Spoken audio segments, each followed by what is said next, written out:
Hey guys, TheSmileBC here, and welcome to the Beta 31 rundown video, or the Easterling update. Starting with the biggest things of all, of course, the Easterlings have their own town, which is absolutely enormous and even bigger than the Gondor towns. As you can see here, it is filled with smaller, regular houses, market stands, mansions, taverns, shops, gardens, and a gigantic statue that can be in the middle. In the middle of the city there can also be a special garden that can be generated, as you can see right here, with nice waterfalls, a nice little overgrown thingy, and waterfalls. It's absolutely amazing. And a nice little tavern where you can sit down with your friends, plan the war on Gondor, and have a nice drink. Just another quick overview at night on how these towns look like. They're absolutely amazing and beautiful, and they're so cool that I kinda wish I was part of that faction. Moving over to the villages, there are actually two variants of villages. One is the one you'll see right here, that has a single street with houses left and right, a mansion, a tavern, and one shop at the back end, which is usually either a stable or a smithy, with farms on the outskirts of the said village. The second variant of villages is the walled village or the fortress village that actually has two statues and a fort in the middle where you can hire your Easterling units.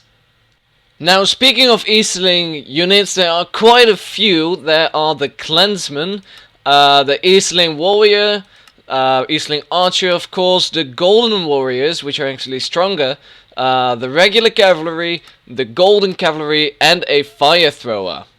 Those fire throwers have a new weapon that's called the fire pot that you can use to set people on fire as you please. But the nice thing about these fire pots are that you cannot destroy any terrain whilst using them.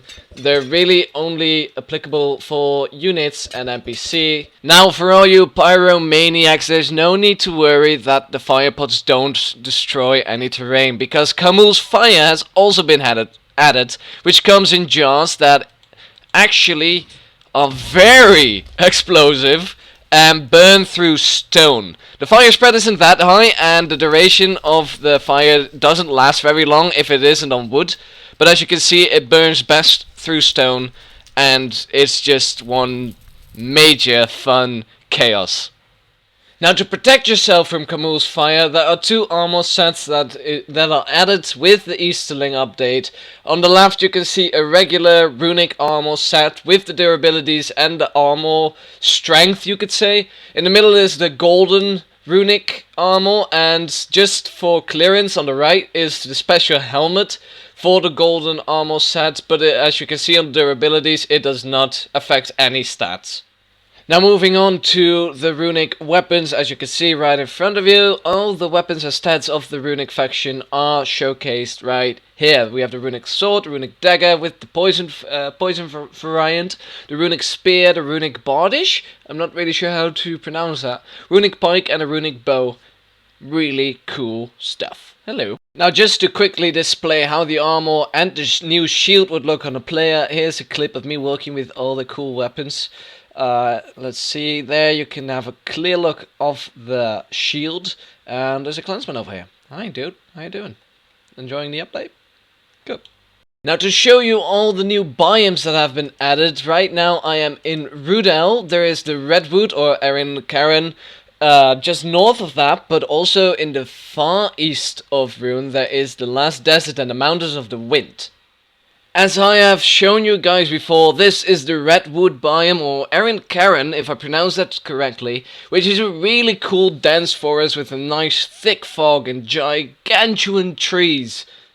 Now, the Last Desert was mentioned once by Bilbo in an older press of one of the books, I'm not too sure, so we decided to add it. I don't really know what to tell you guys about the desert besides the fact that, hey, new biome. Whoop! The same goes for the Mountains of the Wind. I'm not too sure where this is from, but it has been mentioned somewhere or referenced to, so we decided to add it. It has a lot of clay and stained clay in the mountains, and I really think that gives it a unique look, and it's a nice place where new factions can rise and fight for the East. Now that we're done with everything in the East, I have a new little friend to introduce to you. Bears have been added in Beta 31 and they are big and strong and they look epic as fuck. Now there is a fix that I'm especially excited about, and I'm sure a lot of you guys will also appreciate, that gates are no longer open and closed with spamming with a bow. You can now easily shoot through them without spamming the gate whilst having a battle or a siege or anything like that, which makes it a lot easier to deal with those things. Now the final thing I would like to show you guys is the Hobbit house and the Waddle and Daup. Waddle and Daup is a new block that generates with buildings now, and the Hobbit house is a smaller version of the Hobbit hall where people live in, and it's above ground. It's really nice. Don't you think so, Mr. Bilbo? I think he agrees with me. That's it for me for now.